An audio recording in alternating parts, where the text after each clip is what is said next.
Hello everyone, this is Ether Dragon, and welcome back to another episode of Fire Emblem Heroes.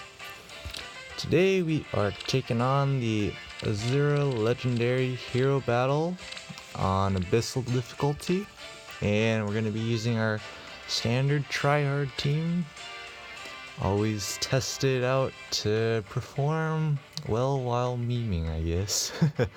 So a standard Blade Tome, close counter advantage set on Nino. Advantage is just kind of there. We don't actually need our B skill necessarily. It's pretty flexible.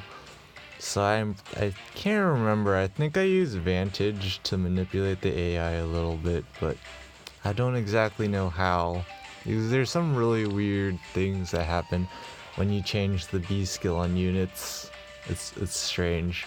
Anyways, we're going to run Ignis on adult Tiki for the damage output, as we'll see, and standard sets that I've been using on my units, except this time Veronica finally has an A skill. Nian's still waiting on one, but anyways, let's get started. So I'd say out of all the Abyssal Legendary Hero battles, I don't know, I want to say this one's the easiest, ironically. Maybe it's just because I manipulate the AI too hardcore and it made it really easy, but like some of the other Abyssal maps I had to like super try hard, like actually use healing. Like this is a try hard clear. I'm just putting it out there. I don't know if I have the time to go look for an actual funnier clear, I guess you could call it, but let's get started here. We're gonna bait like this because we can, and the cleric's gonna attack, not Azura because she can't kill, and so optimal placement as well because of AI mechanics, and Azura is going to use aerobatics here, and this is what allows me to cheese this legendary hero battle. This is what happens when you do stuff while brain dead. Allows me to cheese the legendary hero battle because I can take out Azura this turn. And as for manipulating the AI, placing Veronica here instead of here or here, any other location makes it much more difficult to clear. So really small AI mechanics do matter here, and Azura is using an AoE special for some reason with her really bad attack stat. I don't know. Intelligent systems, whatever. I mean, hit the 54 attack isn't that bad, but it's not amazing. I mean, like, I cleared up all the way through Infernal difficulty on my first try. And I didn't even kill Azura really early in those clears, so it's just like a testament, I guess, to how easy it was, because really the only thing threatening here was Azura. Everyone else is kind of whatever against my team. So here's where we use our first Veronica attack, because we see here this Lance Cav has dull range, so with that massive HP stat and such, Nino can't take him out. Especially now with Dragon Fang, because all these buffs are negated or nullified by dull range, so Dragon Fang doesn't do as much. So we're going to attack first with Veronica here, get some chip damage in, and also gives the Police Scalp debuff. Not that it incredibly matters, but here Nino can now pick up the kill on this Lance Cav in 2 shots, which is nice. And I think the Police Scalp debuff actually does matter there. But we're just going to reposition out of there. And now we're going to have this Sword Knight attack Tiki. And this is where we run Ignis to pick up the 1-round KO. Instead of Ether, which is what I was using for all my clears up until Abyssal. So, I don't know. Now we have this situation, and so the annoying thing about this healer is that the healer is a miracle, so it's like, it's annoying because Flash plus denying counterattacks and such, and of course healing the other units. And I don't use Savage Blow and things in my clears, so I don't manipulate the AI in that. Well, I try to not use Savage Blow because it's kind of basically your cheat card to dealing with healers. So they prioritize, because they most of the time they will prioritize healing over attacking units. So anyways, to deal with the healer, we're going to attack the Sword Flyer. We double and get some special charges with Flashing Blade, and you guessed it, we're just going to go nuke the heck out of the healer with Dragon Fang. Because why not? I won't lose, not me. And like usual, Nino just dealing out destruction, so she's just gonna one-shot the heck out of him.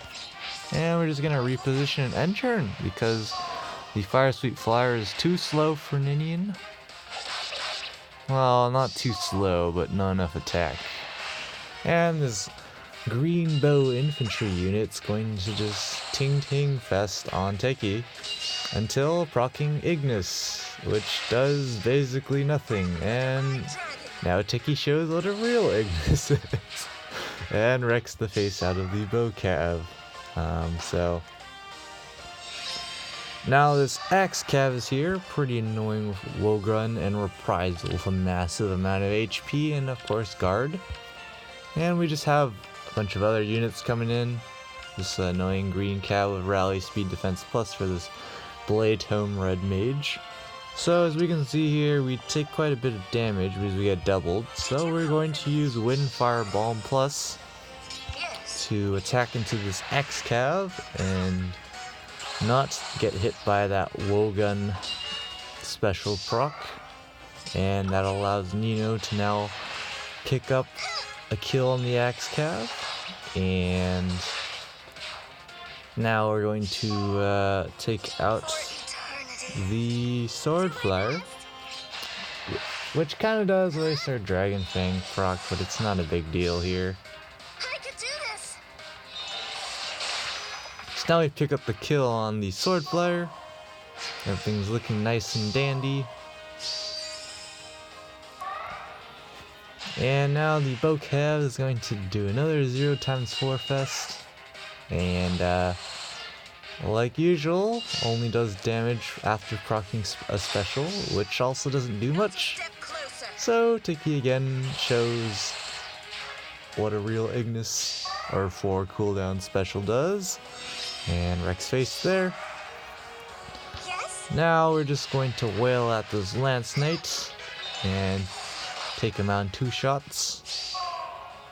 Let's be happy. But yeah, this legendary hero battle was definitely not that challenging. I finished Abyssal. At first I was trying to win using using the method how I was clearing up through Infernal, but it wasn't working because the new units had better skills and such and more stats. So I had to settle for a different solution, but I mean it worked, so that's the thing. And of course now we're coming towards the end, and we have this Vantage Manikeets who's kind of there to try and troll people who use AoE specials and chip damage and stuff, but I mean it's big problem is it's Nino, so we just go ahead and nuke the blue Manikeet like nothing's happening. Just casually tank a hit because minus defense is still optimal, and kaboom, gone. And of course that was without close guard or any of those buffs, but anyways, we're going to dance Nino here, because we're going to attack with Veronica here. Get some chip damage on the Sword Cav, because we can't quite double the Sword Cav because of attack speed solo and darting stance. So the Sword Cav's pretty fast on the enemy phase. But unfortunately, not quite enough to deny Nino the kill here, so. And Tiki's just gonna casually walk up and player phase the red mage to death, because why not? And take him out pretty handily. And now with the light breath plus buffs and distant defense, there's no way for Tiki to die, so the green cat's going to fall to the likes of Tiki. And that's the clear. Again, this was not the hardest legendary hero battle. I think in total it took like half an hour. Which I guess considering how quote-unquote easy this one was, that's a long time. Yes. But I guess to be fair, I was clearing up through Infernal, checking out all the new reinforcements and stuff instead of actually clearing them as fast as I could, so I could kind of guess what I was getting into in Abyssal. But it turned out to not be too difficult again, because this team, while try-harding, is pretty strong, although I've been trying to figure out how to use this team to clear Marth's legendary hero battle, and it's not going well. Marth is just super tanky with Exalted Falchion, distant defense, and being red, of course, and the Panic Ploy Cleric. I remember all that stuff. Of course, I cleared this by replacing Adult Tiki with legendary Lucina, but my current challenge right now is clearing every Abyssal map with this team setup, so I'll see if I can do it. It's definitely not looking too good though, but if I do clear it, I'm definitely going to record it. So that's going to be it for this episode. Thanks for watching. As always, this is ETH Dragon, and hope to see you all next time. Bye.